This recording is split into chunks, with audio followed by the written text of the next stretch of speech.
السلام عليكم الاخوان. دابا راه الزيتون قريب يوجد ان شاء الله. واحد الطريقه زوينه باش تبقى تجمع الزيتون ديالك ما تضرش معاه تماره كاع.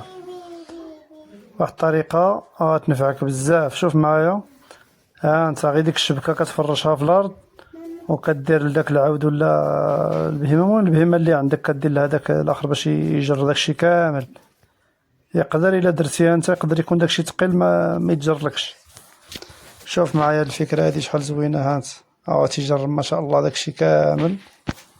فكرة صراحة ناضية. شوف هانت ما شاء الله داك الزيتون تبارك الله كي داير. دابا راه نفرش شبكة فوق شبكة باش الشبكة كتخوي الشبكة الأخرى.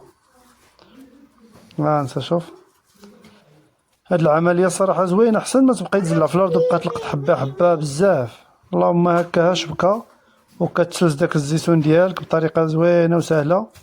انت شوف كي غيتخوى داكشي في الشبكة الثانية. شوف ما شاء الله فكرة ناضية. الصراحة هاد الفكرة هادي أول مرة تنشوفها. فكرة غادي تفيدكم بزاف الخوت. ما تنساوش متابعة وشي جيم وشي كومونتير كيف القاعدة باش يوصلكم كل جديد.